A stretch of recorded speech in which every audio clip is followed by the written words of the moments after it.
여러 나라의 종족들아, 영광과 권능을 여호와께 돌릴지어다. 여호와께 돌릴지어다. 여호와의 이름에 합당한 영광을 그에게 돌릴지어다. 제물을 들고 그 앞에 들어갈지어다. 아름답고 거룩한 것으로 여호와께 경배할지어다. 하나님은 영이시니 예배하는 자가 영과 진리로 예배할지니라. 아멘.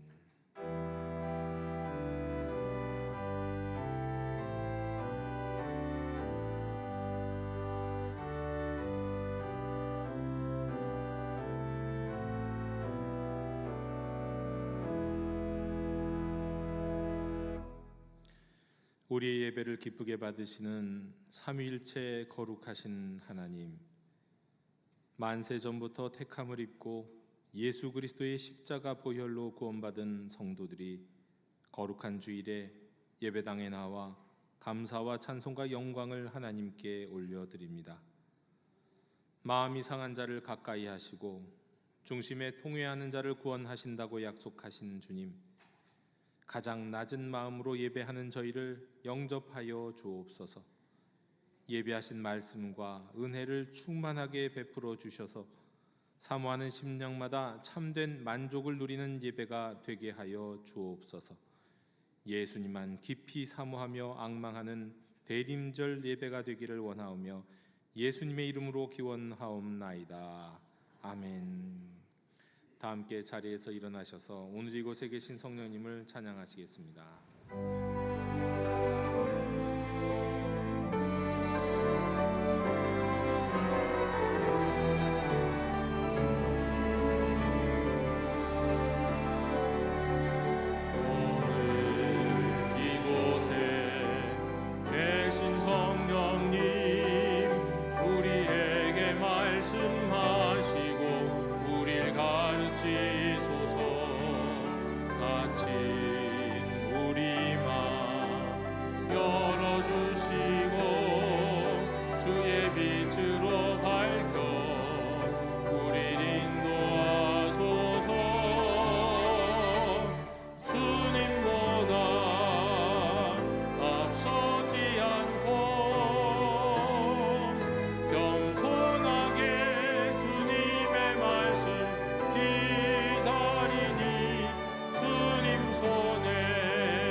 죄인들을 멸시하지 않으시며 참 마음으로 회개하는 자를 외면하지 않으시는 하나님, 그 크신 사랑과 자비하심을 의지하여 이 시간 모든 죄를 낱낱이 고백하며 참여하는 기도를 드립니다.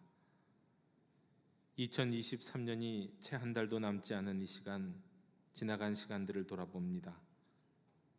저희는 하나님의 영광을 가리며 어둡게 살아왔습니다. 구원받은 하나님의 백성임을 자처하면서도 세상 풍조를 따라서 탄식하며 원망하며 불평하며 살았습니다. 견고한 믿음으로 하나님을 의뢰하는 대신에 아침 안개와 같은 세상 권세와 덧없는 재물, 건강을 의지하며 살았습니다. 오 주님, 거룩함과 경건함과 신실함을 저버리고 너무나도 쉽게 세상과 짝하며 살았던 우리의 모든 잘못을 용서해 주시옵소서. 긍휼을 베풀어 주시옵소서.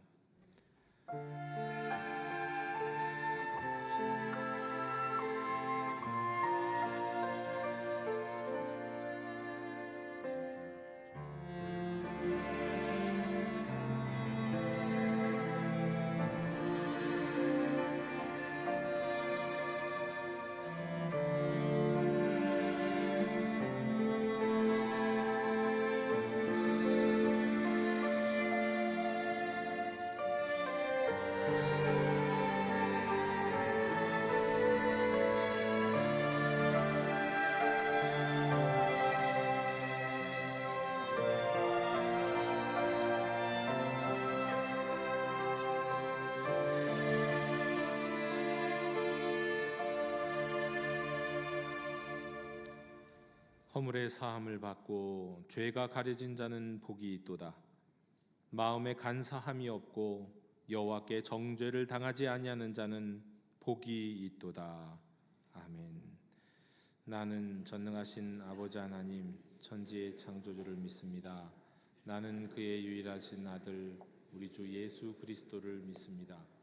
그는 성령으로 잉태되어 동정녀 마리아에게서 나시고 본디오 빌라도에게 고난을 받아 십자가에 못 박혀 죽으시고 장사된 지 사흘 만에 죽은 자 가운데서 다시 살아나셨으며 하늘에 오르시어 전능하신 아버지 하나님 우편에 앉아 계시다가 거기로부터 살아있는 자와 죽은 자를 심판하러 오십니다.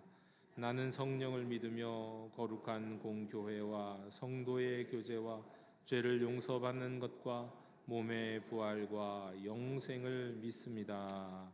아멘. 다 함께 자리에 앉으셔서 성시교독 116번을 교독하시겠습니다.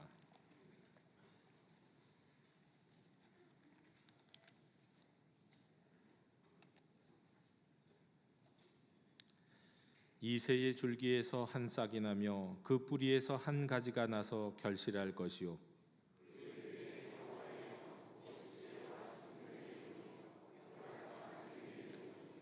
지식과 여호와를 경외하는 영이 강림하시리니 그의 눈에 보이는 대로 심판하지 아니하며 그의 귀에 들리는 대로 판단하지 아니하며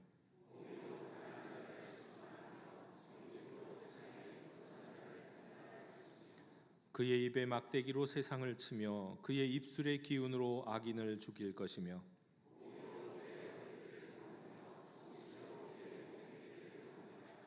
그때의 이리가 어린 양과 함께 살며 표범이 어린 염소와 함께 누우며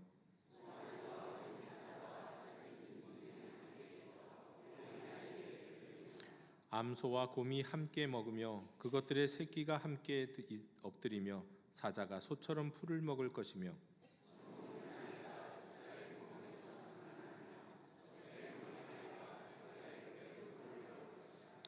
내 거룩한 산 모든 곳에서 해됨도 없고 상함도 없을 것이니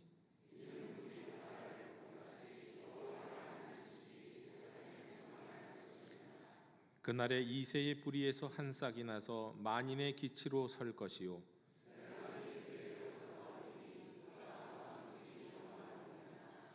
아멘.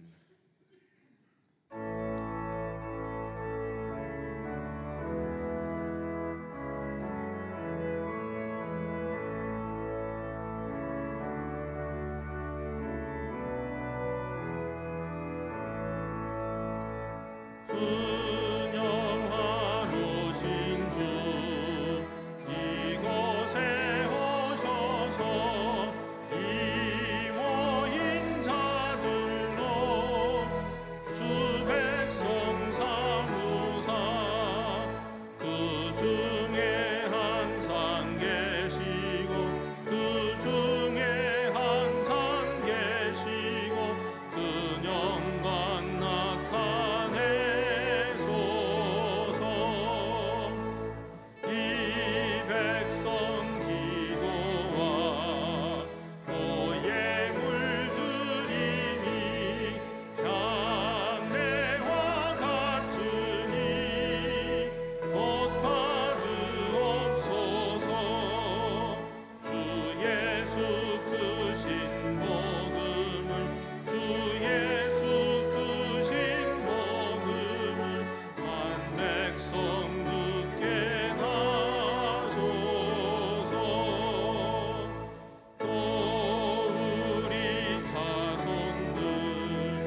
할렐루야.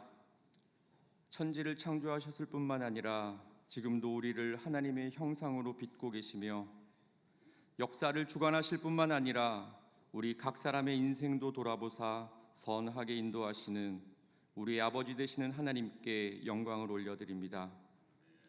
지난 한 주간 비록 부족하고 연약한 모습으로 살았지만 우리가 여전히 그리스도 안에 있는 하나님의 사랑 가운데 거하고 있음을 믿으며 오늘도 우리를 예배자로 부르시는 하나님께 순종하여 이 자리에 나아왔사오니 예배를 통하여 올려드리는 찬양과 기도, 또 내려주시는 말씀을 통해 그리스도 안에서 새로운 피조물로 다시 한번 세우심을 입어 저 예배당 문을 나갈 때에는 한 주간 순종할 레마의 말씀 하나씩 마음에 품고 힘차게 세상으로 나아가는 예배의 성공자들 다 되게 인도하옵소서. 주님께서 이 땅에 오셔서 말씀과 삶으로 하나님 나라를 선포하시고 우리에게 그 나라의 사명을 맡기시고 승천하신 지 2000년이 넘었지만 아직도 세상은 전쟁과 가난, 분열과 절망의 소리로 가득합니다. 아무런 영문도 모른 채 끌려가 죽임과 고문을 당하고 지금도 극도의 불안 속에 떨고 있는 사람들이, 다른 한쪽에는 하늘에서 떨어지는 미사일로 한순간에 형체도 없이 사라지는 사람들과 절규하는 가족들이 있습니다. 서로 대한 증오와 적대감으로 끊임없이 죽이고 죽이는 민족 간, 종족 간, 인종 간의 갈등도 있습니다. 또한 하나님의 형상을 잃어버린 채 세상의 것으로 존재의 이유를 확인하고자 끊임없이 남들과 비교하며 스스로를 불행과 절망으로 밀어넣는 어리석은 인생들로 가득합니다. 이런 난리와 어두움의 한복판에서 빛으로 오신 아기 예수님을 생각합니다. 대림절, 사랑 가득한 공의와 정의로운 사랑으로 하나님 나라의 도래를 선포하신 예수님께서 또한 우리를 세상의 빛과 소금으로 부르셨음을 기억합니다. 어두움을 모두 물리쳐야 비로소 밝아지는 것이 아니라 어두움 가운데 빛이 있으면 그냥 밝아지는 것처럼 어두운 세상 가운데 그저 사랑의 빛으로 서 있는 우리가 되게 하옵소서. 누추한 우리 삶에 예수님이 그렇게 빛으로 오셨던 것처럼 우리도 예수님 닮아 세상의 빛으로 서 있게 하옵소서. 악이 비록 강하지만 진리 더욱 강함을 믿사오니 우리의 순종을 통하여 하나님의 열심이 2000년 동안 하나님 나라를 이루어 오셨음을 깨닫는 복된 대림절 되게 하옵소서. 그렇게 하루하루 하나님 나라를 살아가는 복된 인생 되게 하옵소서. 영도교회 다음 세대, 특별히 광야같이 거친 현실을 살아가는 우리 청년들을 기억하여 주옵소서. 학업과 취업, 결혼과 출산, 어느 하나 쉽지 않은 삶의 문제 앞에서 자신의 연약함만을 바라보며 낙심하지 않도록 붙들어 주옵소서. 인생은 스스로 책임지는 것이고 경쟁에서 이겨야만 살 수 있다고 속삭이는 세상의 가치관이 아니라 정직과 성실로 최선의 노력을 다하되 우리의 삶을 인도하시는 하나님을 기대하는 믿음을 허락하옵소서. 그리하여 눈에 보이는 것만 줬다가 넘어지는 인생이 아니라 광야에 길을 내시는 하나님을 따라가는 복된 영도교회 청년들 되게 하옵소서. 하나님, 이 시간 사람이 어찌해 볼 도리가 없는 질병의 문제, 우리의 능력을 넘어서는 물질의 문제, 해결할 길 없는 관계의 문제를 가지고 나온 주의 백성들이 있습니다.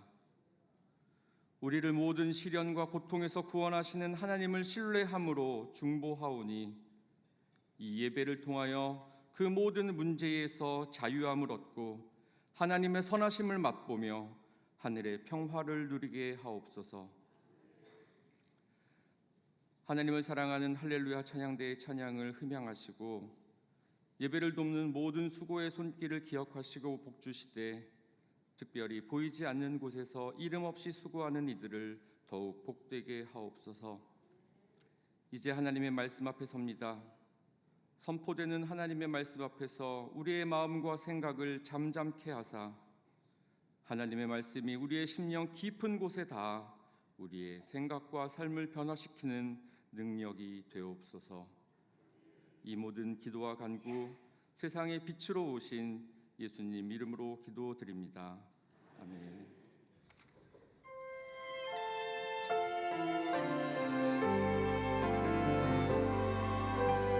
하늘에 계신 우리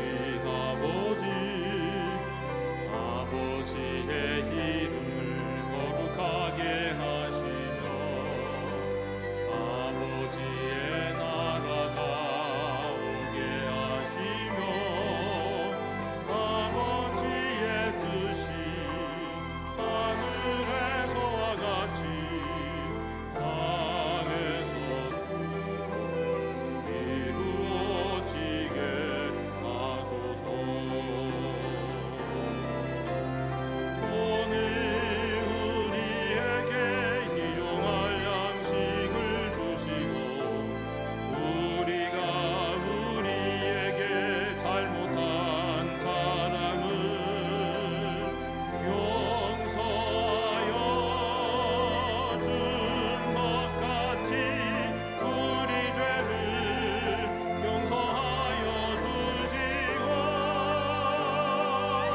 우리를 시험에 빠지지 않게 하시고 악에서 구하소서. 나라와 권능과 영광이 영원히 아버지의 것입니다.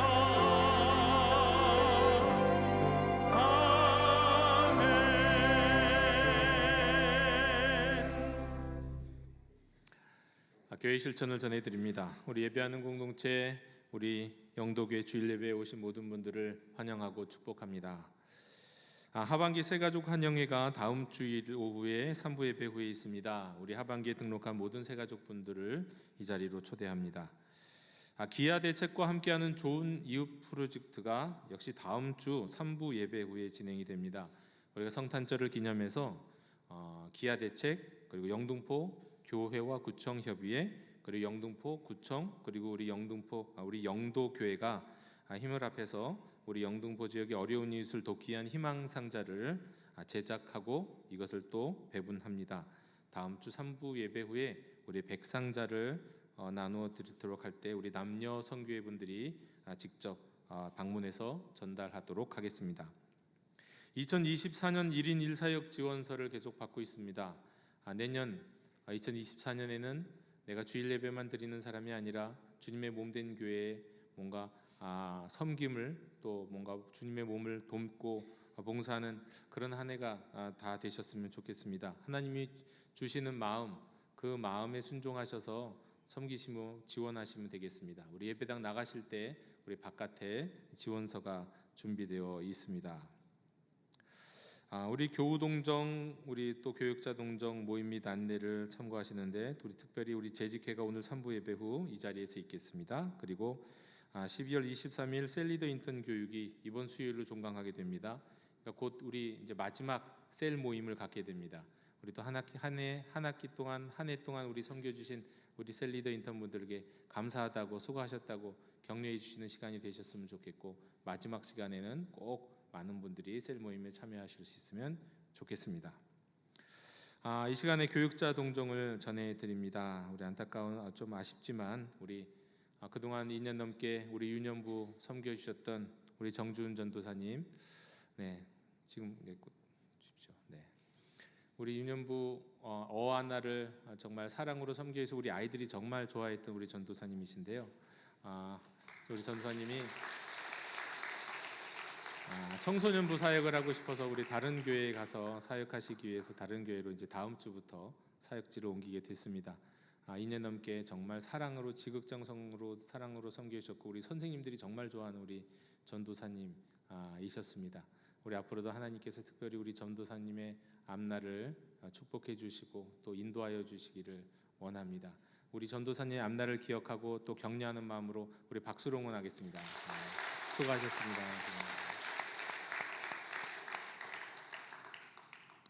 이상으로 교회 실천 모든 소식을 전해드렸습니다. 이제 다 함께 자리에서 일어나시면서 앞뒤 좌우에 계신 분들과 평화 인사를 나누시겠습니다. 주님의 평화를 빕니다. 주님의 평화를 빕니다.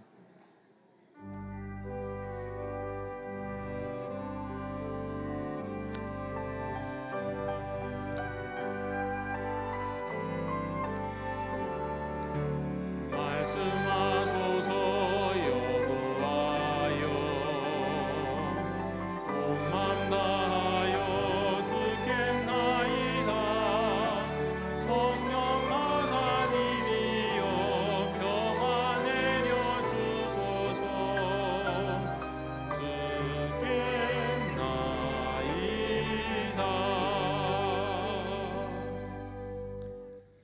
오늘 우리에게 주시는 하나님의 말씀은 누가복음 21장 20절로 28절의 말씀입니다. 하나님의 말씀을 경청하십시오.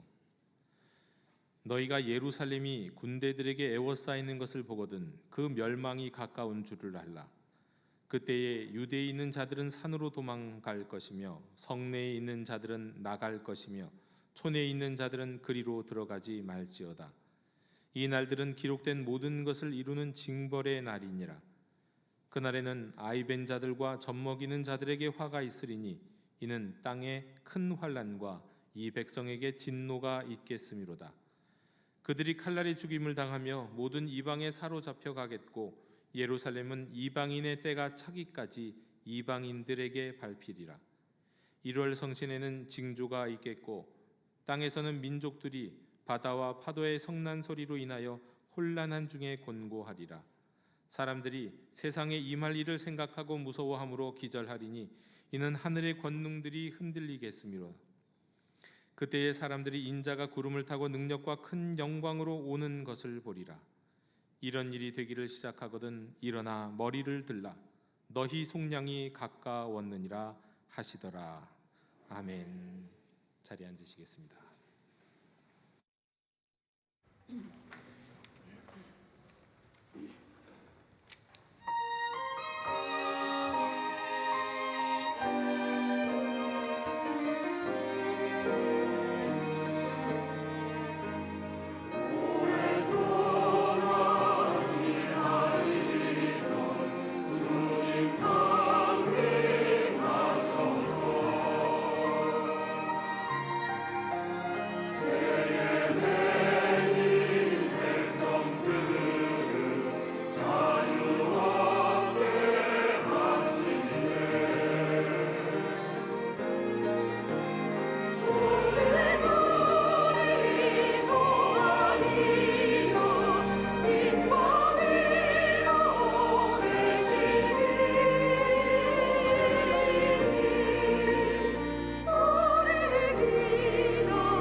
아멘. 1990년도 초에는 1999년도에 예언되어 있었던 노스트라다무스의 그 예언, 그리고 우리가 잘 알고 있는 Y2K 등등과 맞물려서 우리 한국 사회에 세기말적 분위기가 있었습니다. 그 중에서도 1992년 10월 28일 D-Day로 했던, 그날을 D-Day로 했던 다미성교회를 많이 기억하실 겁니다. 그때 휴거 대소동이 우리나라에서 일어났었죠. 이 휴거에 참여하기 위해서 젊은 주부가 어린아이들을 데리고 가출하기도 했었고, 부동산을 다 매각해서 헌금하기도 하고, 전세 자금을 다 헌금한 다음에 교회로 들어가서 사는 사람도 있었습니다. 부모가 다미성교회에 들어가지 못하도록 가로막으니까 음독 자살을 했던 학생도 있었습니다. 별별 일들이 다 일어났습니다. 그 과정에서 다미성교 안에서도 참 많은 논쟁이 있었다고 합니다. 일단 주님이 오시는 그 휴거 시간, 마지막 시간이 언제냐? 28일 자정인가? 한국 시간인가? 세계 시간인가? 결국은 한국 시간 자정으로 합의를 했습니다. 또 소지품은 어떻게 될까? 휴거하고 있는데 주머니에 뭐가 있으면 그거 어떻게 할까요? 그것도 같이 올라가느냐? 아니다. 물질은 하늘에 올라가지 못한다. 결론을 내렸습니다. 이런 이야기들이 있었습니다. 당일 자정이 가까워지자 이제 다미성교회 집회장에는 승천복을 입고, 하얀 승천복을 입고 준비됐던 사람들이 찬양하고 기도하다가 이제 마치 제아의 종, 우리가 송구영 신예배 때 하는 것처럼 일제히 카운트다운을 했습니다. 자정 직전에요. 5, 4, 3, 2, 1. 드디어 자정이 됐는데 아무 일도 없었습니다. 세상은 그대로였죠. 순간 정적이 흘렀습니다. 방금 전에 일했던 것처럼요. 어떤 사람은 이거 에러 났다 말하기도 하고, 어떤 사람은 나방이 휴거하네 하고 나방이 날아가는 걸 보고 나방이 휴거했다는 사람도 있었답니다. 그리고 어떤 사람은 이거 한국 시간이 아니라 이거 예루살렘 시간이야, 예루살렘 시간까지 기다려야 돼, 이런 사람도 있었습니다. 당시 뉴스 앵커들은, 우리 텔레비전 뉴스 앵커들은 이렇게 보도했습니다. 역시 아무 일도 일어나지 않았습니다. 아무 일도 일어나지 않아서 각자 집으로 다 돌아갔습니다. 그런데 우리나라의 뉴스에서만 보도한 게 아니라 외국 뉴스에서도 보도했었다고 합니다. 한 외국 뉴스에서는 이렇게 말했다죠. 서울의 유명한 교통체증 때문에 예수님이 늦으셨다고요.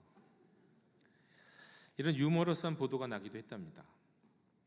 자, 이후에 휴거를 믿고 직장을 그만두었다가 이제 휴거가 무산이 되자 다시 직장을 구하러 다니게 된 사람들도 있었고, 어떤 사람은 군인이었는데 휴가를 나왔다가 휴거가 된다고 하니까 복귀 안 하고 그 휴거 기다리다가 어떻게 됐을까요? 네, 영창 갔습니다. 그리고 휴거로 가출했다가 영원히 깨진 가정들도 많았다고 합니다. 여러 가지 후유증 있었습니다. 하지만 사실 가장 큰 후유증은 이런 어떤 한 가정 한정에서 일어난 이런 것들이 아니었습니다. 일단 대외적으로는 기독교 이미지가 굉장히 훼손됐다는 거예요. 기독교인들이 되게 광신도인가 보다. 기독교인들 저 사기꾼들이네. 이런 식의 생각을 하는 사람들이 많았다는 거고요. 그 대외적으로 그랬다고 하면 대내적으로는 어땠을까요? 사실 이것이 더 커다란 문제인데, 이걸 영어로는 cry wolf effect라고 합니다. cry wolf, 늑대가 나타났다. 이거예요. 늑대가 나타났다. 뭡니까? 양치기 소년이 늑대가 나타났다고 3번 거짓말하고 4번째 진짜 나타나갖고 정말 나타나서 진심으로 늑대 나타나고 외쳤는데 안 듣잖아요. 마침 이거와 마찬가지로 여러 번 반복된 거짓들이 반복되다 보니까 사람들이 무시할 뿐만 아니라 아예 듣지도 않아요. 이것이 더 이상 예수님의 재림에 대해서, 주님이 다시 오시는 것에 대해서도 사람들이 반응이 비슷해졌다는 겁니다. 예수님의 재림 얘기하면 관심이 없어요. 네, 관심도 갖지 않고 그 사이비 종말론자를 하는 말 아니야? 이렇게 치부해버리기 쉽습니다. 휴거 대소동이 일어나던 시기는 제 인생에서는 아주 특별했던 시기였습니다. 저는 그때 인생의 목표를 잃어버렸던, 제 인생이 유일했던 시기였어요. 제가 고3 때까지만 해도, 고3 이제 진학하고 올라갈 때까지만 해도 저는 과학자가 돼야지 그런 꿈을 꾸고 있었습니다. 근데 고3 딱 올라가면서 그 굉장히 회의감이 들었어요. 과학자가 되는 거나 기술자가 되거나 뭐 이공계를 통해서 뭐가 된다는 것이 제 인생에 굉장히 큰 회의감, 그게 무슨 의미가 있지? 라는 생각이 들었습니다. 그래서 재수 삼수를 하며 방황하던 시기가 딱 그 시기였습니다. 하지만 살아계신 하나님을 만났던 시기이기도 해요. 그래서 날마다 시간마다 하나님과 가까이 하려고 했던, 제 인생에서는 어떻게 보면 가장 뜨거웠던, 가장 체험적이고 가장 영적이었던 시기이기도 합니다. 정말 예배드리는 것, 기도에 참여하는 것이 뜨거웠고 항상 달콤했어요. 개인적으로 경건의 시간을 갖고 말씀에 읽는 것, 그리고 기독교 신앙서적을 조금씩 읽어가는 것, 그래서 하나님을 알아가는 기쁨이 굉장히 컸습니다. 아마 제 평생에 그 시기를 다시 되돌린다고 하면 아마 절대로 그런 저의 영적인 성장, 은혜를 받았던 시기는 제 인생에 그때보다 더 큰 시기는 없었다고 이렇게 말씀드릴 수 있을 것 같아요. 재수 삼수했을 때 일입니다. 때문에 저는 마침 그때 일어났던 이 주님의 재림을 기다리는 사람들에 대해서 누구보다도 큰 관심을 갖고 지켜보았던 기억이 있습니다. 그 시절을 제게는 딱 두 가지 관심이 있었던 것 같아요. 하나는 일단 재수생이고 삼수생이니까 일단 어디 대학 가야 되지? 뭐 해야 되지? 일단 그런 생각이 들었어요. 이거 저한테 가장 당연히 큰 관심 중에 하나였죠. 그런데 어떻게 보면 그보다 더 큰 관심, 그건 천국이었습니다. 저는 정말 천국이 빨리 왔으면, 주님이 빨리 오셨으면 하는 생각을 했어요. 그리고 그런 생각을 했습니다. 만일 천국이 있다면 내 생의 99.9999 무한대의 시간들은 천국에서 지낼 텐데, 이 땅에서의 시간은 전만도 못한 시간인데, 근데 내가 천국에 대해서 아는 것도 너무 없고 천국 갈 준비도 안 돼 있고 그저 이 땅이 영원한 것처럼 살고 있는 것이 한심하기도 했습니다. 그래서 천국 갈 준비해야겠다, 이런 생각을 했더랬습니다. 그래서 이거 시험 공부 정말 해야 되는 거 맞나라는 생각도 했었어요. 그래서 천국, 그때 어느 내 인생의 진로, 이것은 저에게 있어서 가장 중요한 관심순위였습니다. 근데 그 중에서도 천국은요, 정확하게는 천당이죠. 천국과 천당을 구분하지 못했던 시기니까. 천당은 임사 체험을 한 이들의 경험과 천당 간증을 통해서 듣게 된 천당, 이 천당을 많이 관심을 갖고 책을 읽고 이야기를 들었는데 이게 좀 이상한 거예요. 제가 듣기에는 너무 인간적인 것 같은 거예요. 천당 갔다 왔다는 분들의 이야기들이 뭐 황금 길이 있더니 뭐가 있다니 그건 너무 인간적인데 왜 천당에서 그래야 되지? 부활의 몸으로 왜 그렇게 살아야 되지? 집은 필요한 건가? 난 집 없어도 살 것 같은데 왜 집이 필요한 건가? 뭐 이런 생각들이요. 그리고 또 실제로 알아보니까 역사상 수많은 천당 간증들이 사기였던 경우들이 있었습니다. 그리고 또 무엇보다도 사도 바울이 성경에도 보면, 고린도후서 12장에도 보면 그는 셋째 하늘까지 3층 천에 올라가서 말하자면 천당 천국을 경험하고 오거든요. 근데 갔다 왔다는 건 얘기하는데 거기서 어떤 일이 있었고 내가 본 것이 무엇인지는 얘기하지 않습니다. 왜? 유익하지 않으니까, 알 필요가 없으니까. 성경에서도 얘기하지 않는 걸 왜 많은 사람들은 자기가 천당 보고 왔다, 천국 경험했다고 하면서 이렇게 간증하면서 다닐 걸까? 그거 의미 없는 거다, 정말이고 사실일지라도 그거 중요하지 않은 거다는 생각을 하게 됐습니다. 물론 천국은 중요했지만 천국이 어떤 곳인지는 그때부터 일단 제 관심을 끊었어요. 자, 그리고 그 천국이 온다고 하는 종말, 내가 죽어서만 천국에 가는 게 아니라 주님이 갑자기 내가 살아서 오시면 그때 바로 천국으로 가는 거 아니야? 그렇다면 천국은 정말 중요한 거야 라는 생각을 할 때 이 다미성교회가 확실히 그 종말에 대해서, 기독교 종말론에 대해서 제가 바른 가치관을 갖고 바르게 생각하는데 한 몫을 해줬습니다. 당시 저는 제가 다니던 교회에서 사이비 종말론에 대한 교육을 잘 받았어요. 참 저희 교회가, 제가 다녔던 교회가 좋은 교회였던 것 같아요. 목사님이 이런 교육들을 많이 해주셨던 것 같아요. 일단 제가 그때 받았던 교육은 아주 간단한 교육입니다. 일단 단순해요. 누구나, 여러분들도 한 번 들으면 까먹지 않아요. 뭐냐면 일단 계산하면 틀리다 이거예요. 계산하면 틀리는 거다. 계산하는 건 잘못된 거다. 그 시기와 때를 어떤 연도와 숫자로 계산하는 건 그거 다 가짜다. 모두 엉터리다. 시기를 특정하는 것도 마찬가지고 모두 엉터리다. 그리고 그날은 누구도 예측할 수 없다. 이것을 배웠습니다. 그리고 또 그때 당시에 제가 한 목사님의 이야기를 들었는데, 저희 교회에 오셨던 목사님 이야기를 들었는데요. 그 목사님이 이 다미성교회라는 것을 이끌었던 이장림 목사님을 알고 있는 분이었어요.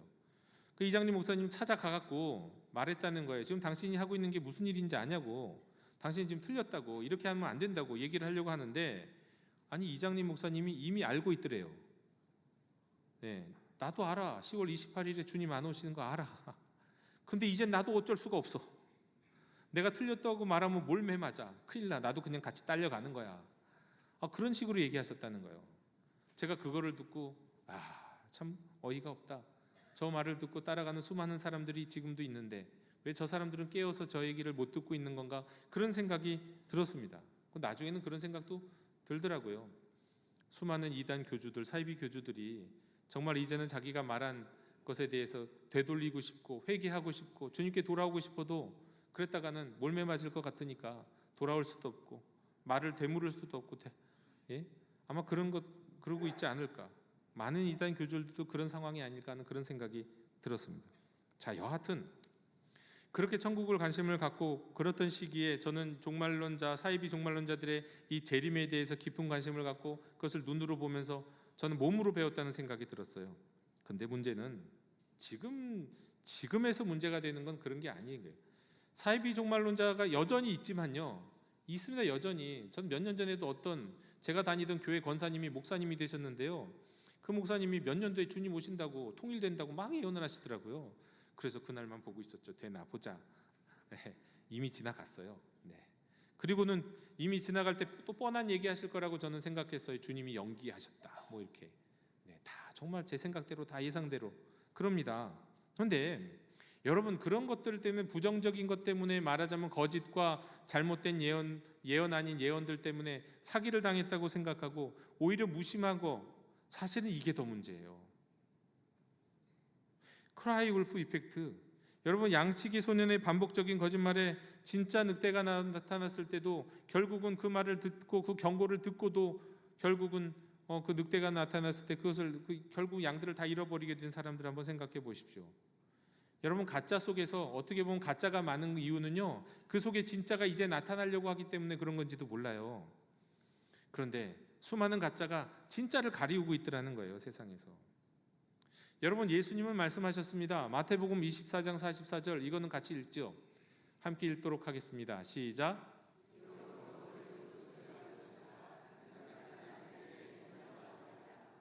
여기서 말씀의 핵심은 뭡니까? 생각하지도 않은 때 인자가 오리라? 이걸까요? 이것도 중요한 말씀인 거죠. 너무 예측하지 마라. 너희가 예상한다고 돼서 그때 오시는 거 아니야, 오는 거 아니야. 이건 분명한 말씀이지만 여기서 핵심은요, 준비하고 있으라 합니다. 준비하고 있으라. 준비하고 있어라. 예, 왜? 너희가 생각지도 않을 때 올 거니까 늘 준비하고 있어라. 이거 늘 준비하고 있어라. 예상하지 말라가 아닙니다. 물론 예상하지는 말아야겠지만 준비하고 있으라가 중요한 거예요. 여러분, 성경적으로 누구도 주님이 오실 그때와 시기를 특정할 수는 없습니다. 하지만 준비는 하고 있어야죠. 그럼 어떻게 준비해야 될까요? 그게 가능할까요? 준비하는 것이. 언제 오실지 모르고 어쩌면 내 평생에 안 오실 가능성도 확률적으로 따져보면 더 많은 것 같은데 어떻게 준비하라는 얘기입니까? 여러분, 군대를 보면 알 수 있어요. 군대를 다녀오시든 안 다녀오시는 분들도 다 아실 건데요, 대한민국 군대는요, 일단 반드시 대규모 전쟁, 북한의 남침의 어떤 기미가 보이지 않아도요, 일단은요, 북한의 해안에 있는 해안포들이 문이 열리고 해안포가 밖으로 꺼져 나오면요, 경계태세를 높이고 준비해야 돼요. 또 장사정포들이, 어마어마한 수천 분의 장사정포들이 수도권을 향해서 지금 있는데 그 문을 딱 열고 밖으로 딱 나오면 일단 저게 지금 저들이 훈련하는 거든, 저들이 일단 우리한테 한번 위협하려고 뻥카를 한번 치려고 하는 것이든 간에 일단 군인들은 어떻게 해야 되는 겁니까? 준비태세를 해야 되는 거예요. 경기태세를 해야 되는 거예요. 정말 전쟁이 저들이 저포를 쏠 수도 있다는 생각을 갖고 예비를 해야 되는 거죠. 그게 군대죠. 그게 군대인 거예요. 반드시 전쟁이 일어나지 않아도 그럴 때는 긴장해야 돼요. 또 그런 때가 아니더라도요, 군인들은 정기적으로 훈련할 때가 있어요. 정말 전쟁이 일어났다는 가상하고 훈련할 때, 그때 군인들은 어떻게 또 해야 되는 겁니까? 진짜 전쟁 난 것처럼 긴장하면서 훈련을 해야 되는 거예요. 근데 평생 그렇게 긴장하면서만 살 수는 없잖아요. 그럼에도 긴장을 하고 또 더 긴장을 하고 그렇게 사는 것이 반복되면서 사는 것, 군대의 이것이 하나의 라이프 스타일이죠. 근데 사실 우리도 그렇게 살아야 하는 겁니다. 우리가 살아가는 모습도 그런 거예요. 저는 이 30년 전에 뜨겁게 주님이 오심을 나름대로 연구하고 공부하고 기다렸던 시간이 그때 있었는데 안 오셨어요. 물론 그때 오신다고 생각하진 않았지만 정말 생각대로 안 오시는구나 라고 생각은 했어요. 하지만 그런 뜨거운 데를 지나고 나니까 저도 그렇더라고요. 그 이후에 재림 얘기하고 그러면 다 가짜 같고 다 사기꾼 같고 저도 그런 마음이 있었어요. 하지만요, 성경 말씀에 따르면, 예수님의 말씀에 따르면 예수님은 준비하라고 하셨거든요. 생각하지 않은 때 올 것이다 라고요, 분명히 이렇게 말씀하셨어요. 그렇다면 우리 그리스도인들은요, 항상 어느 정도 준비가 되어 있어야 돼요. 어떤 준비를 할 수 있을까요? 두 가지 상황에서 준비할 수가 있습니다. 일상적에서도 준비할 수 있는데 그 일상 가운데서도 특별히 긴장할 때는 긴장해야 돼요. 어떤 때? 첫 번째, 대림절. 대림절은 우리가 아시다시피 아기 예수로 오신 예수님을 기억하고 기념하는 절기이면서 동시에 다시 오실 주님을 기억하고 기다리는 절기예요. 이 절기는 일종의 훈련 기간과도 같아요. 주님이 다시 오실 것이다, 나는 준비되어 있는가, 우리 자신을 돌아보는 그런 시간이에요. 그래서 이런 교회력이 있는 거예요. 이때는 마치 군인이 평소보다 훈련을 나가서 훈련 때 더 긴장하는 것처럼, 마치 이 대림절기에는 내가 주님이 지금이라도 오신다 할지라도 내가 정말 주님 맞을 준비가 되어 있는지를 생각하면서 나 자신을 돌아보는 절기가 되어야 하는 거죠. 긴장해야 한다는 겁니다. 이럴 때는 또 특별히, 또 언제 긴장해야 될까요? 성경의 말씀을 보고 또 시대를 읽고 성경과 시대를 함께 읽어가는 과정 속에서 이때는 긴장해야겠구나 하는 그런 순간이 있는 겁니다. 이런 긴장해야 될 거는 순간, 그때는 긴장해야 돼요. 이것이 성경에 있는 말씀이 아닌가? 라고 우리가 한번 생각해 볼 수 있고, 성경에서 말씀하신 게 지금 이 일과 비슷한 거 아니야? 이런 생각이 들 때 우리는 그럴 때 한번 또 긴장해 봐야 되는 거예요. 장사정포 꺼내놓은 것처럼 말이죠. 혹시 그럴지도 모르니까 바짝 그러면서 우리 자신을 다시 한번 주님 맞을 준비를 하면서 우리를 단련시켜야 한다는 겁니다. 특별히 어디를 바라보면서요? 예루살렘과 이스라엘을 주목하면서 거기서 일어난 일, 거기서 일어날 일들을 보면서, 성경에서 예루살렘과 이스라엘에 대한 말씀이 여전히 많이 있기 때문에 거기에 있는 일어난 일들 가운데 혹시 주님이 가까워 오셨다는, 가까이 주님 오실 날이 가까워졌다는 것을 우리가 알 수 있는 징조 같은 것은 없는가도 한번 생각해 볼 필요가 있습니다. 여러분, 예루살렘은 세상의 중심이었습니다. 하늘 보좌에 계신 하나님의 발등상을 모시는 곳이었어요. 하늘과 연결된 통로, 지성소, 그 지성소가 있는 곳이 성전이었잖아요. 그 성전이 있는 곳이 예루살렘이었어요. 그러니까 예루살렘 성전이 어떻게 보면 확장된 것이 예루살렘 성이에요. 여러분, 열왕기상 8장 27절에 하나님이 참으로 땅에 거하시리이까 하늘과 하늘들의 하늘들이라도 주를 용납하지 못하겠거든 하물며 내가 건축한 이 성전이오리이까. 여러분, 솔로몬이 고백한 그 기도한 대로 하늘도 용납하지 못할 그 하나님을 모신 곳이 지성소였고, 그 지성소가 있는 곳이 성전이었어요. 그리고 그 성전이 예루살렘에 있기 때문에 예루살렘은 세상의 중심, 온 우주의 중심이었어요. 그런데 성경에 따르면 이 세상의 중심이 무너졌습니다. 두 번. 먼저는 다름 아닌 바벨론 제국에 의해서 무너졌어요. 북이스라엘 이어 남유다가 바벨론 제국에 의해 무너질 때 예루살렘 성과 성전은 파멸했습니다. 이때 이스라엘 백성들이 받았던 충격은 보통이 아니었어요. 나라를 뺏긴 충격보다 큰 것이 예루살렘 성과 그 안에 있는 성전이 파괴되었다는 거예요. 왜? 거기는 하나님이 계신데. 그들에게서 이건 엄청난 트라우마가 됐습니다. 그러나 예레미야 예언자의 예언대로 포로 이스라엘은 결국 돌아오고 부족하나마 성전과 성을 다시 짓게 되었습니다. 그리고 이후에 시간이 지나는 과정 속에서도 예루살렘 성과 예루살렘 성전은 수치스러웠던 시간들은 있었지만 그래도 완전히 파괴되지는 않았는데, 그리고 또 이것이 오히려 더 점점 성장해서 헤롯 시대에는 솔로몬 성전보다 훨씬 더 규모도 배 이상으로 크고 화려한 성전이 세워졌어요. 예수님 시대에는 헤롯 성전 이름하여. 그 헤롯 성전을 보면서 이스라엘 백성들은 여기에 하나님이 계신다, 여기는 하나님의 눈동자야, 여기는 세계와 세상의 중심이야, 이렇게 생각을 했어요. 이게 시오니즘 아니겠어요? 그런데 오늘 성경에 따르면 이제는 예수님이 제자들에게 말씀하시는입니다. 이 예수님의 말씀이 너희가 지금 보고 있는 이 헤롯 성전이, 그리고 이 헤롯 성전이 있는 이 예루살렘이 멸망하게 될 것이다. 완전히 파괴될 것이다. 이유는 이전의 성전이, 이 솔로몬 성전이 바벨론에 의해 파괴되었던 것과 비슷해요. 하나님이 보내신 이들을 거절하고 그들을 통해 주시는 하나님의 말씀을 경청하지 않았고 순종하지 않았어요. 불의하게 살았어요. 말씀대로 살지 않았어요. 특별히 하나님이 보내신 이들을, 예언자들을 무시하고 박해했어요. 예전에도 그랬는데 지금도 또 그러네요. 지금은 특별히 그저 예언자가 아니에요. 수많은 예언자 가운데 한 사람이 아니에요. 하나님이 보내신 독생하신 아들을 보내셨는데 이제 곧 그 아들을 핍박하게 될 것이고 그 아들을 배척하고 그 아들을 십자가에서 죽이게 될 거예요. 하나님이 보내신 독생하신 아들이 암탉이 자기 새끼를 날개 아래 모음같이 이스라엘 백성들을 다시금 모으려고 했는데 거절했어요. 순종하지 않았어요. 그래서 예루살렘은, 그리고 그 안에 있는 성전은 하나님의 징벌을 받아야 하는 운명이 됐어요. 세상의 중심이 아니라 심판의 대상이 되어버렸어요. 예수님은 그 징조가 어떤 것들이 일어날지 말씀하십니다. 21장 20절 제자들에게 이렇게 말씀하세요.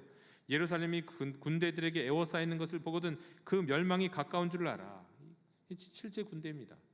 예루살렘 성이 실제로 외국이 이방인의 군대에 포위당하는 징조를 보게 되면 그땐 예루살렘 성에 들어가지도 말고 예루살렘 주변에 있는 사람들도 좀 더 멀리 가고 성 안에 있었던 사람들은 빨리 뒤도 돌아보지 말고 도피해라. 이게 다른 성경에 있는 이야기들을 정리하면 그래요. 빨리 피난해야 된다. 네. 이제 더 이상은 예루살렘은 안전한 곳이 아니다. 이전에는 바깥에 있다가도 외국이 침략하면 예루살렘 성에는 하나님이 계시니까 거기에서 우리를 보호해 주실 거야 하고 성으로 들어가서 거기에서 공성전을 했다면 예수님은 거꾸로 얘기하고 계시는 거야. 아니야, 이 외국 군대가 오면 너희든 예루살렘 성 버리고 도망가야 돼. 이거 다 망가질 거야. 파멸될 거야. 이제 예루살렘은 더 이상 안전한 곳이 아니야. 최후의 보로가 아니야.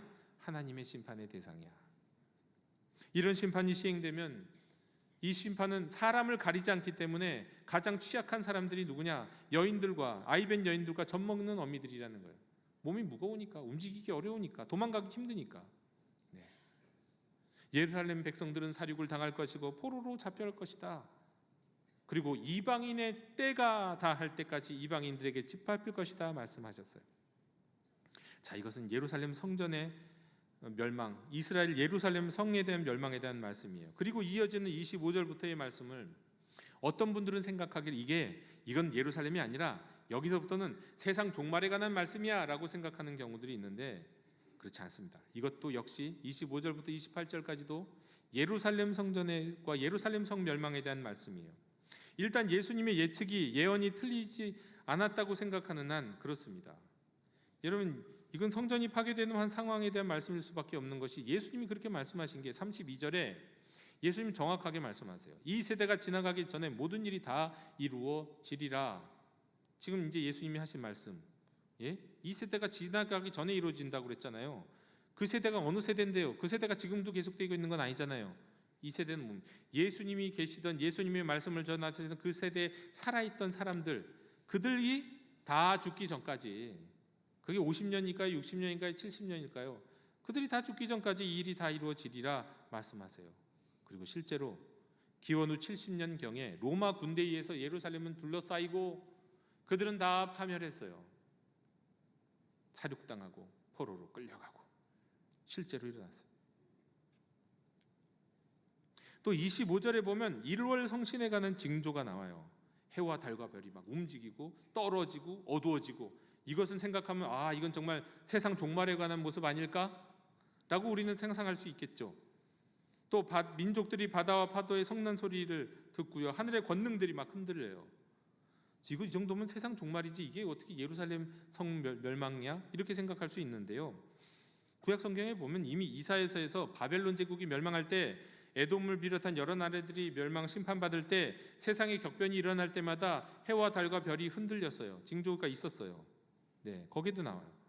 또 이스라엘이 세상의 중심으로 여겼던 성전이 파괴되는 순간이라고 한다면, 여러분 이 시간은 정말 해, 달, 별이 흔들리고 떨어져도 충분한, 그렇게 표현할 수 있는 그런 상황인 거죠.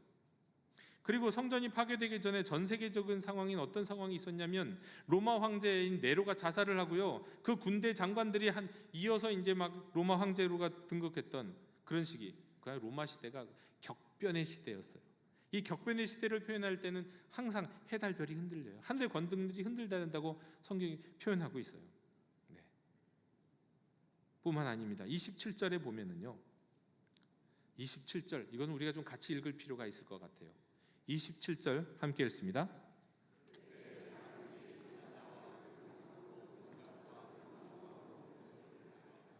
여러분, 이 말씀은 우리는 보통 생각하잖아요. 이거 예수님이 재림하시는 장면. 하늘에서 구름 타고 예수님 오신다. 와, 사실 찬양도 그렇잖아요. 보라 주님 구름 타시고 나팔 불 때. 근데 오시는데 우리는 이것을 주님이 재림하시는 장면으로 생각하는데, 이거는 다니엘서 7장 13절 14절에 일이 이루어진다고 하는, 이것이 그대로 말씀이 성취된다는 말씀이거든요. 근데 다니엘 7장 13절 한번 볼까요? 함께 읽겠습니다. 시작.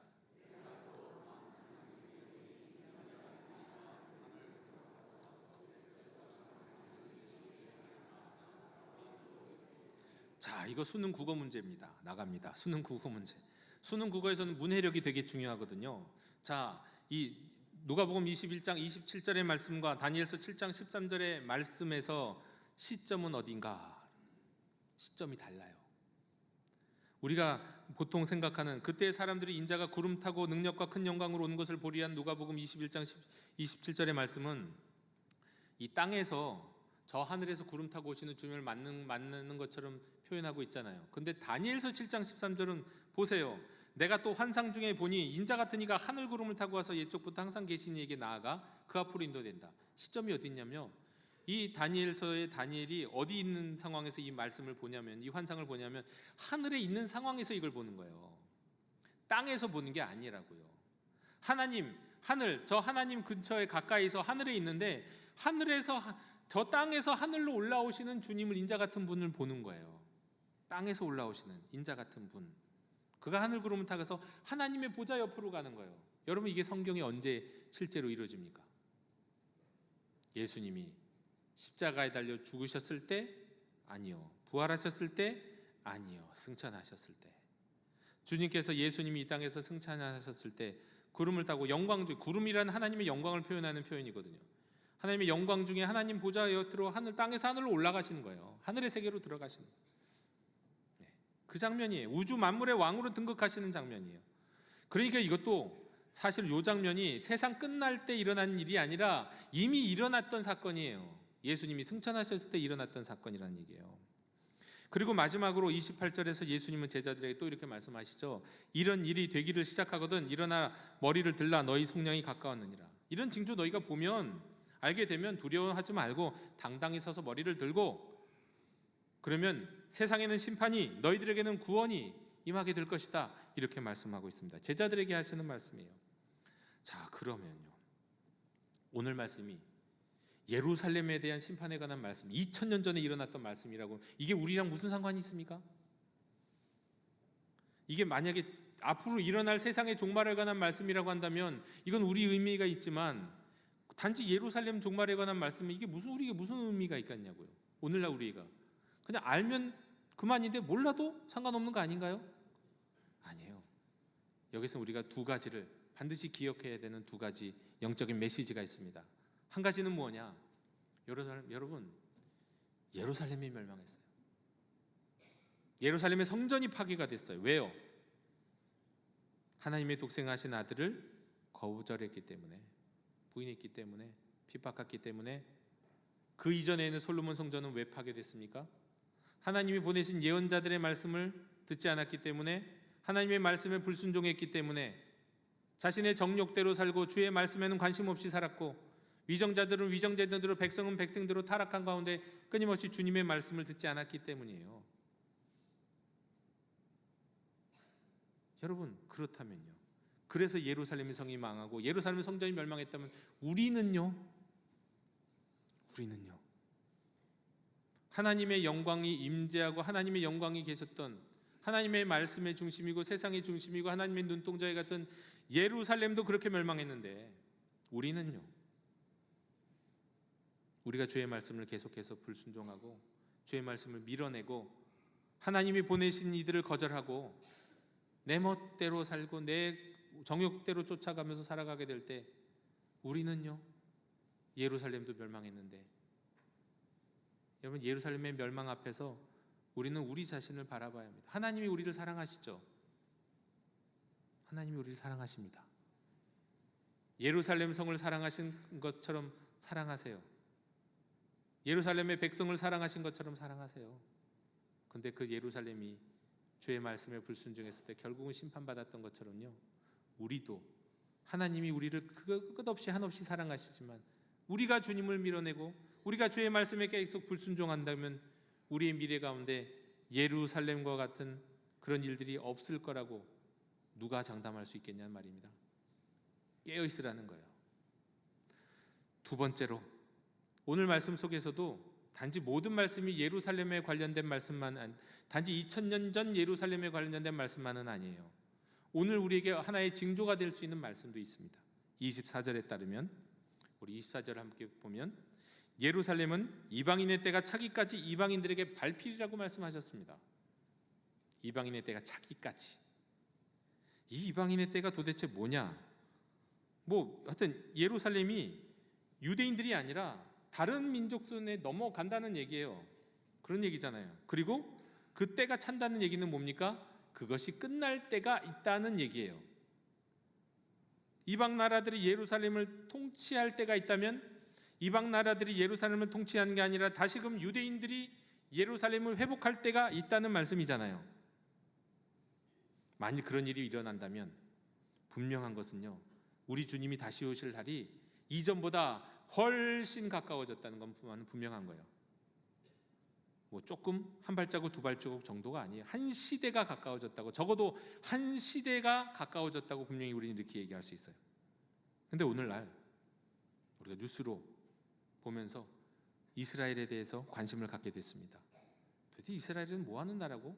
왜 저런 일이 일어나고 있는가? 보니까 여기에서는 이미 일종의 징조가 있는 것을 보게 돼요. 여러분, 적어도 이스라엘이 건국되고 특별히 예루살렘 성을 회복했을 때, 전쟁 가운데 예루살렘 성을 회복했을 때, 그리고 성전이 있는 성전산을 회복했을 때, 물론 완전히 회복된 건 아니에요. 지금 이 회복의 기미들이 이미 회복의 과정 속에 있고 회복의 여정 속에 있는 것을 우리가 역사 속에서 뉴스를 통해서 실제로 확인할 수 있어요. 여러분, 이 성전산이요, 솔로몬산에 성전이 있었던 성전산, 헤롯의 성전이 있던 성전산, 그러나 바벨론에 의해서 무너지고 로마 군대에서 처참히 무너졌던, 그래서 지금은 땅 밑에 남겨있는 흔적만 남아있는 성전산이요, 그 성전산은 원래 아브라함이 이삭을 바치려고 했던 모리아산이에요. 솔로몬 성전과 헤롯 성전이 있었던 곳이고 그리고 파괴됐던 곳이에요. 그래서 유대인들에게는 그 성전산은 하나님의 발등상, 세계의 중심이 되는 곳이에요. 지금도 그 성전, 과거의 그 성전에 옹벽이 남아있잖아요. 그 성전 바깥 옹벽, 그게 지금 뭐로 불립니까? 통곡의 벽이잖아요. 그래서 이스라엘 사람들 거기서 이렇게 흔들면서 기도하는, 통곡의 벽에서 기도하는 이스라엘 사람들 뉴스에서 많이 보셨죠? 유대인들이 기도하는 건, 여러분, 이 성전산은 유대인들에게 있었던 제1성지예요. 우리 기독교인에게 있어서는요, 우리에게서도 마찬가지로 성지입니다. 왜? 예수님이 십자가를 지신 십자가의 길 마지막 골고다 언덕이 있고 예수님의 무덤이 세워진, 그 무덤 위에 세워진 교회가 있는 곳이기 때문에요. 여기 역시 기독교 성지예요. 기독교에도 성지예요. 하지만 문제는 거기에 있지 않아요. 이 성전산은 어떤 산이냐? 이 성전산에서 무하마드가 승천했대요. 그리고 승천했다가 또 내려왔대요. 그래서 무슬림의 3대 성지가 됐어요. 무하마드가 승천했다고 하는 곳이 황금돔이에요. 그 황금돔 보면, 사진 보면 황금으로 이렇게 돔으로 된 곳이 있거든요. 그런데 그 황금돔이 승천한 곳인데 그곳에서는 예배를 드릴 수 없으니까 그 앞에다가, 거기서 예배를 잘 드리기 위해서 건립한 기념 모스크가 바로 알 아크사 모스크예요. 이것은 십자가 시대는 십자군의 왕궁으로도 사용되기도 했고 비잔틴 교회였던 그것을 모스크로 바꾼 거예요. 무슬림들은 지금도 그렇게 생각한대요. 이 알 아크사 모스크에서 기도하면 1000배, 기도의 효력이 1000배라고 생각해요. 야, 갈만하지 않나요? 내가 천일 금식하면서 기도하는 것보다 거기 가서 하루 그냥 금식하면 기도하면 그냥 내 평생 기도하는 거 다 그냥 끝내죠. 그런 효력이 있는 곳. 그래서 이 무슬림들에게 있어서는 3대 성지에 해당이 돼요. 그런데 이스라엘이 전쟁을 통해서 예루살렘을 일단 확보하고 그 성전상을 일단 확보했어요. 그 다음에 빌 클린턴 대통령과 이스라엘 총리와 이 피에로 수장이 만났어요. 평화협정을 맺으려고 하는 과정 속에서 그 이스라엘 총리가 이렇게 얘기해요. 우리한테는 이거 제1성지인데 당신들한테는 제3성지잖아요. 우리한테 양보하면 안 돼요? 그랬더니 팔레스타인 수장이 말하기를 안 됩니다. 그건 안 돼요라고 단호히 거절합니다. 그때 빌 클린턴이 그 사이에 있다가 말하기를 이거 공유합시다. 그러면 기독교, 유대교, 이슬람교가 다 공유하는 공유 성지로 공동의 성지로 합시다. 그래서 지금 공동의 성지예요. 누구나 갈 수는 있어요. 허락받고 통과하면 누구나 거기에 갈 수는 있는 곳이에요. 그런데 문제는 뭐가 됐습니까? 이스라엘 유대교 정통 유대교인들이 문제예요. 이들이 언제부턴가 점점점 세력을 확장하기 시작하면서 그들 가운데서는 이 무슬림들이 거기서 모스크에서 예배 드리는 거를 가만 보고 있지 못해갖고 총기를 난사한 사람도 있어요. 수십 명 죽고 그런 경우도 있었고요. 또 기독교인들이 거기에서 또 옆에서 예배를 드리면 기독교인들 예배 드리는 거 방해하기도 하고 유대인들이 정통 유대인들이 문제예요. 이 정통 유대교인들이 얼마나 많냐면 점점점 인구가 많아지고 있어요. 이스라엘 사회에서도 처음에는 이스라엘이 건국됐을 때도 정통 유대교인들은 그리 많지 않았는데 지금 점점점 많아져. 왜? 정통 유대교인들은 피임을 하질 않아요. 그걸 죄라고 생각해요. 아이들이 막 5명, 10명 이래요. 한 가정마다. 그리고 또 정통 유대교인들은요 군대도 안 갑니다. 안 가요. 그것도 군대 안 돼요. 안 가요. 이스라엘 사람들은 남자 여자 다 군대 갔는데 정통 유대교인들은 안 가요. 그들은 자기들이 기도한다는 나라를 위해서 기도하는 사람이라고 안 가요. 그들이 점점 많아지고 있어요. 그들에게 오직 유일한 꿈은 뭡니까? 이 성전상을 회복하는 거예요. 그리고 거기에 제3성전을 세우는 거예요. 솔로몬 성전이 있었고 헤롯 성전이 있었고 그 자리에 제3성전을 세우겠다. 이것은 이미 계획도 다 짜져 있고요. 준비 물품들도 다 준비되어 있고 거기에서 제3성전 딱 세워지면 거기서 제사 드릴 제사장들도 다 훈련이 이미 돼 있어요. 그런데 거기다 만약에 알아크사 이 모스크가 있는 거기에다가 만약에 유대인의 성전을 지으면 어떻게 될까요? 전 세계적인 비난과 더불어 3차 세계대전이 일어나는 거예요. 3차 세계대전. 온 아랍들이 들끓고 일어나거든요. 그때는 지금 분위기 좋은 사우디나 이런 나라하고도 그냥 다 싸울 수밖에 없어요. 온 아랍 백성들이 일어날 수밖에 없기 때문에. 그래서 최근에는 어떤 이야기들도 나오고 있냐면 이 알아크사 모스크 황금동 옆에다가 지을 수 있다. 실제 솔로몬 성전은 바로 그 자리가 아니라 한 100m 옆자리였다. 거기다가 합의해서 지으면 된다. 이렇게 말하기도 해요. 여하튼 지금 그곳에 성전이 회복되어 가고 있는 과정이에요. 여러분 우리가 이스라엘을 지지하지 않고의 문제가 아닙니다. 이거는 그냥 일어나고 있는 문제예요. 특별히 이스라엘의 극우 정권, 근본주의 정권이 지금 세워져 있기 때문에 점점점 대놓고 그런 일들을 벌이고 있어요. 기독교인들도 대놓고 핍박하고요. 최근에는 이스라엘에서도 전도하면 징역 1년, 2년 처한다는 이 법이 막 상정될 뻔했어요. 미국이 이걸 가로막아서 못했죠. 점점점 유대교가 강해지고 있는 상황. 여러분 이런 상황에서 어떤 일이 일어나는 거예요? 결국은 이방인들이 다 떠나고 그것을 유대교가 장악하는 날이 언젠가는 오지 않겠어요? 그 얘기가 뭡니까? 우리가 읽은 성경 말씀대로 아닌가요? 24절 이방인의 때가 찼다. 다시 회복된다 그거 아닙니까? 그렇다면 우리가 이 역사 속에서 일어나는 이 장면을 보면서도 또 한 번 긴장할 필요가 있는 거예요. 야, 주님이 오실 날이 훨씬 더 가까워졌구나. 우리가 정기적으로 대림절 때마다 우리 자신을 돌아보며 우리가 주님 맞을 준비를 하고 있는가를 생각해 봐야겠지만 나아가서 이런 역사적으로 일어나고 있는 성경과 세계사적인 일어나는 상황 속에서 하나하나의 징조가 보일 때마다 혹시 이게 주님이 오시는 징조는 아닌가 우리 자신은 더 돌아보아야 하는 줄로 믿습니다. 여러분 우리 예수님 반드시 다시 오십니다. 우리 주님 반드시 다시 오세요. 믿어지지가 않으시나 봐요. 예. 양치기 소년 때문에 그런가요? 아니면 사이비 종말론자들 때문에 그런가요? 우리 예수님 반드시 다시 오십니다. 그것은 우리 주님이 성경을 통해 누누이 약속하신 약속이에요. 내가 다시 오겠다고 약속하셨어요. 근데 주님 다시 오실 때 우리는 준비된 사람으로 서 있어야 하지 않을까요? 언제 오실지는 특정할 수는 없지만, 그러나 세상의 징조를 보면 이전보다는 더 가까워졌구나. 그래, 이 징조들을 보면서 내가 주님 맞을 준비를 하자. 내가 일하고 먹고 사는 일 해야 되고, 사업하는 일 해야 되고, 건강을 지키는 일 해야 되지만, 언제라도 주님이 오시면 주님 맞을 준비도 되어 있어야 한다는 거예요. 갑자기 어느 날 주님 오셨네요. 생각도 못했는데 어떻게 갑자기 오셨나요? 여러분, 이래서는 안 되겠죠. 주님 오셨군요. 기다리고 있었습니다. 우리가 주님을 적어도 이렇게 맞이해야 되지 않을까요? 여러분, 대림절은 그런 기간입니다. 주님이 다시 오실 것을 기다리고 다시 우리 자신이 주님 맞을 준비를 하고 살아가고 있는가? 이 땅에 매몰되어서 함몰되어서 사는 인생이 아니라 정말 천국을 바라보며 살아가고 있는지 우리 자신을 돌아보는 시간, 이것이 대림절입니다.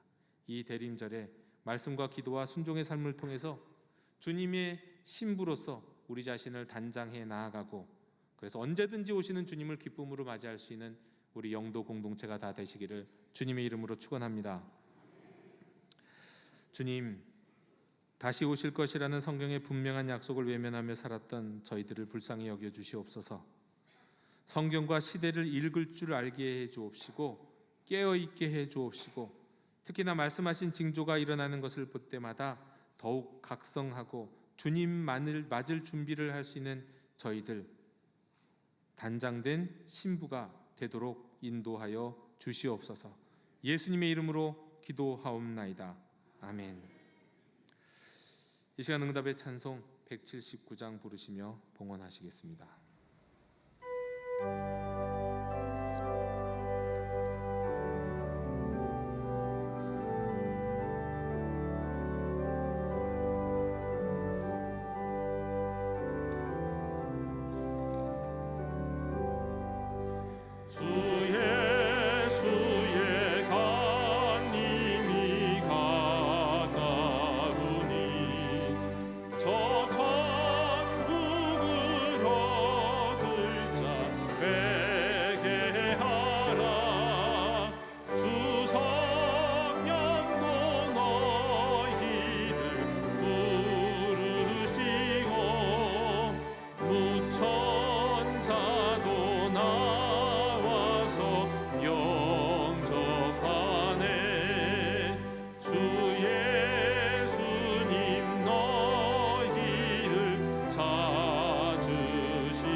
사랑과 은혜가 풍성하신 하나님 아버지, 오늘도 저희를 주님 앞에 모이게 하시고 주의 말씀 듣게 하시고 다시 오실 주님을 기다리며 준비하게 하시니 감사드립니다.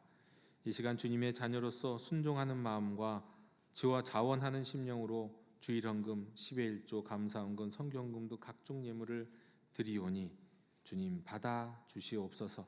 저희가 예물을 드릴 때마다 마지못해 드림 없게 하옵시고 주님께 드림이 저희들의 삶의 진정한 기쁨이 되게 해 주옵소서.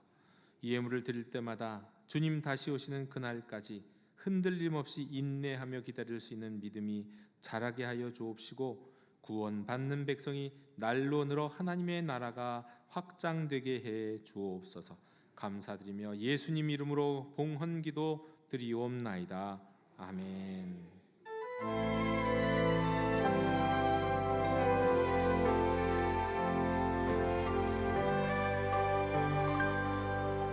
말씀 앞에서 경외함으로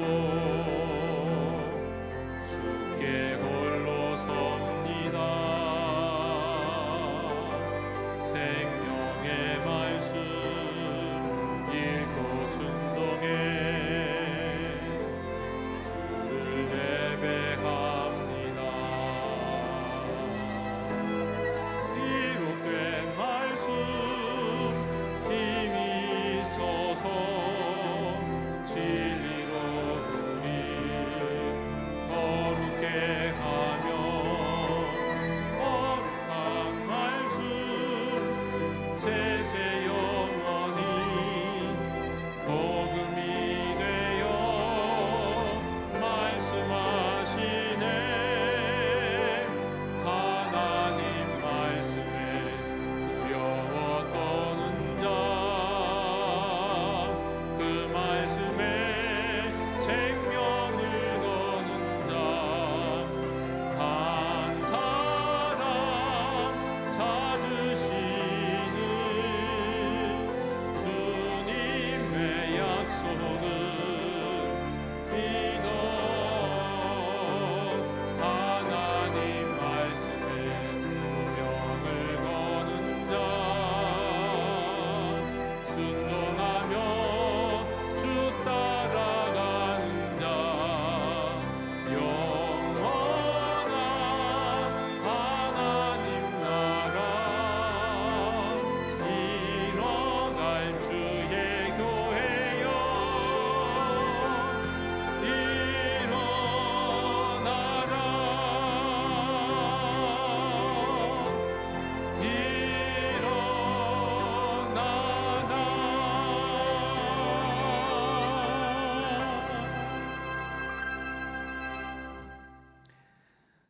지금은 다시 오실 우리 주 예수 그리스도의 은혜와 어제나 오늘이나 변함없이 우리를 사랑하시는 하나님 아버지의 크신 사랑과 주님 오실 때까지 인내하며 기다리고 준비하게 하시는 성령님의 감화감동 역사하심이 이제로부터 영원토록 함께 계시옵기를 간절히 축원하옵나이다.